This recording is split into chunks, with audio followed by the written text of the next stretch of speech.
આપણે સગીરના હક કમી અને કોઈ પણ વ્યક્તિ પોતાનો હક કમી કરવા માટેની એફિડેવિટ બનાવવાની રીત સમજી ગયા. હવે આપણે જે છે આવા હક કમી માટેનું ફોર્મ કેવી રીતે ભરવાનું છે એ બધા જાતે કરતા શીખો. તમારા હાથમાં જે ફોર્મનો નમૂનો છે એ પ્રમાણે પ્રથમ અરજદારનું નામ લખો. એકથી વધારે છો તો પણ કેટલાનું નામ લખવાનું છે? અરજદારનું નામ લખો, આધાર કાર્ડ મુજબ સરનામું લખો, તારીખ લખો, અહીંયા પણ મોબાઈલ નંબર લખો. આપણે પ્રિન્ટ કાઢેલી છે એમાં મોબાઈલ નંબર આવતો નથી કારણ કે ફરજિયાતમાં નથી, એટલે તો લખી નાખો.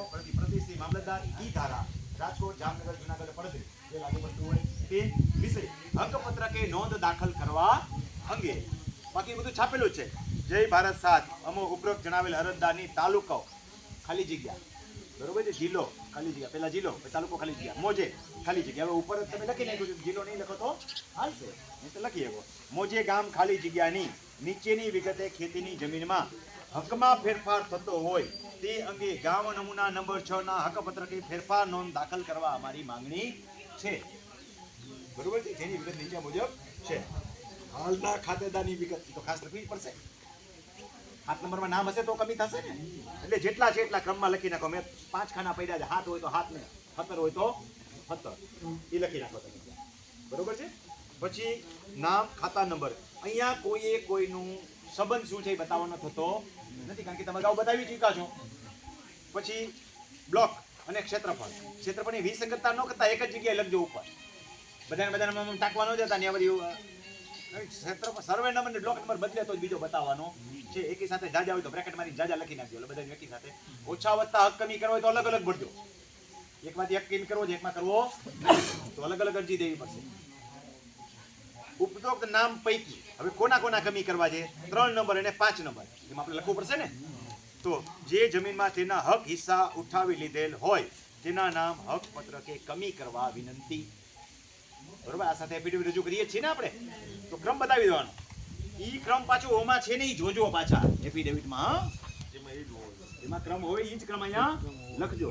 એમાં ભૂલથી ક્રમ નાનો ભાઈ મોટો ભાઈ આગળ આવી ગયો તો ચિંતા ન કરતા ઈ જ પ્રમાણે અહીં છાપી નાખજો. વળી અહીં વળી સુધારો કરશે, સમજ્યા? હા, એટલે જેમ એફિડેવિટમાં છે એ પ્રમાણે અહીંયા ક્રમ રાખજો. આટલા ક્રમ એને સરળ પડે સીધું કોનું કમી કરવું છે. ઉપરોક્ત નામ પૈકી નંબર ખાલી જગ્યા. માનો કે 4 નંબરમાં કોઈક સગીર છે એ પુખ્ત થઈ ગયો તો લખી નાખો કે આ સગીરના વાલી દરજે તેના વાલી તરીકે નું નામ હક પત્ર કેથી સગીર પુખ્ત થયેલ હોય વાલી તરીકેનું નામ અમારા ખાતામાંથી કમી કરવા વિનંતી. બરોબર છે.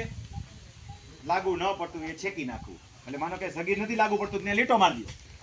સગીર જ ખાલી કરે છે, ઉપરું લાગુ ન 1 નંબરમાં લીટો મારી દો. 2 કામ હારે થતા હોય તો હારે મેન્શન કરી દો. એટલે 2 કામ તમારા હારે થઈ જાય. વિશેષ નોંધ કાંઈ લખવાની હોય તો લખો, જરૂર નથી તો ખાનું આપ્યું છે ને ભરવું જરૂરી નથી.